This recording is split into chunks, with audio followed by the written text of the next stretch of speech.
All right, I'm here with Josh Weeks. What was some of the workouts you guys did in preparation for this postseason and then going into the state meet?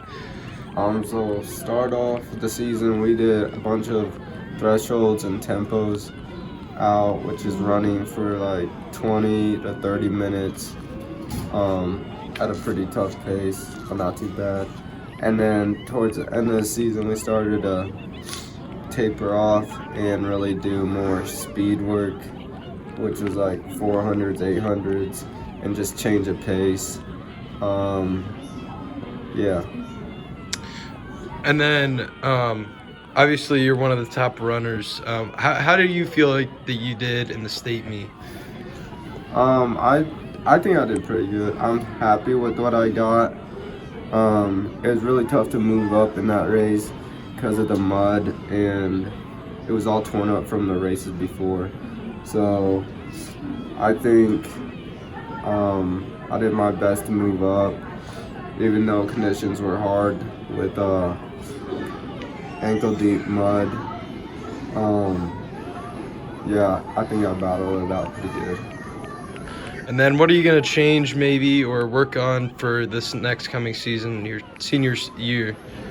This next season, I'm really hoping to put in a lot of work in the summer, more than I did this year, and really just looking for it to be a movie next year. All right, I'm here with Chase. What was some of the things you guys did as a team to prepare for this season? So we started basically in the summer.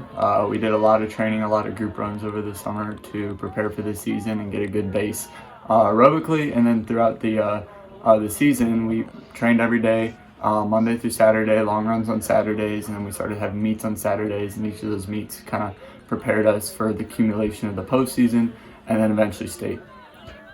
What was your experience as a captain and pulling the team together? My experience as a captain was really incredible. I got a captain with Kyler Harder, and we just had a really good experience with the team. I can't really say too much except I wouldn't trade these guys for anything in the world. They're an amazing crew. They work so hard and so diligently, and they're always super respectful, and it's been a phenomenal season. And then how did you feel personally about how you did in the postseason and then the state meet specifically? I would say our accumulation at state was a little disappointing. We were hoping for a little bit. We were hoping to chase after a trophy, and we came home with 5th place, which is still really incredible given that that's our lowest placing in the last 4 years. So it was a really great season overall. We had a lot of fun. Even if we didn't take home a state trophy, I think it was something that we're all going to carry these memories with us for a lifetime, and I will as well. We do a lot of visualization to prepare for the races because we had kind of some unique courses that we saw, one being Donovan Park in Peoria, just a very hilly course. And so, race visualization really helps us and kind of prepare. Here, let me get that for you. Helps us prepare for, the different types of courses that we see. Our state meet, though, is at Detweiler Park, and we see that course 3 times earlier in the year. So it's something that we're really used to, and something that makes it easy for us to kind of put ourselves in the mindset of that race. So yeah, visualization is a big thing that we did this year.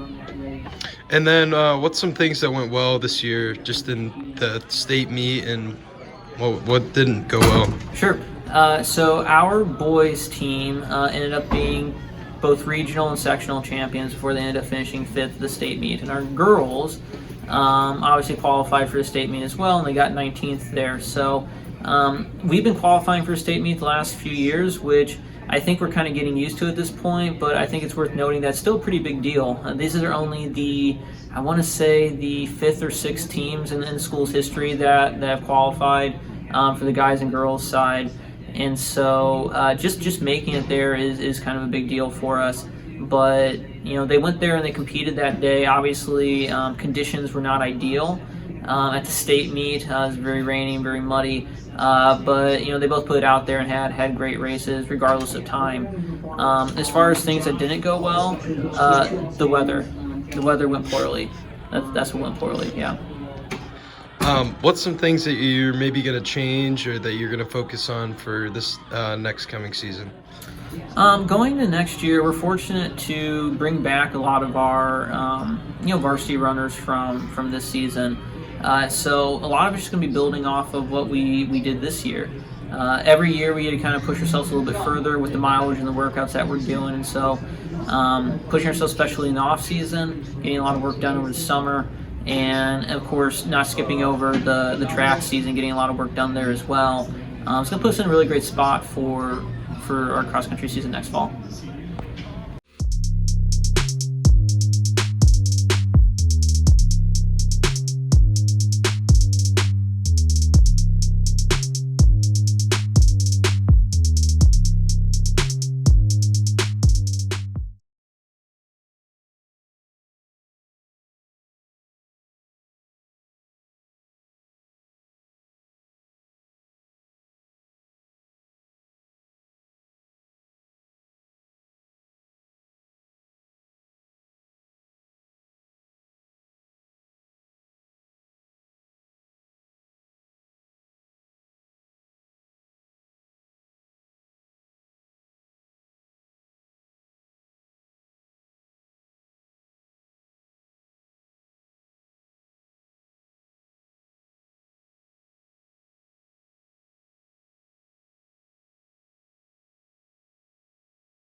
And our champion today for girls 2A, Brisbane Extra 135. And that's all going to have to be reviewed. Along with seeing a great performance for Washington today. Just down the road on the other side of the Rochester and Waterloo in the 6th spot. Looking at the team scores as another Morris runner comes home. Come on, Lilo! Come on, Lilo! Let's go, Lilo! Finish strong, Lilo! Let's go, Lilo! Finish strong! Let's go! Don't look back! Chicago Maris, Vernon Hills with gray over blue. Bristol Lake Central. For Waterloo. And I believe that's Normal Community West with the Wildcats there. Again, Subcap is second for Prairie Ridge. You have to watch that as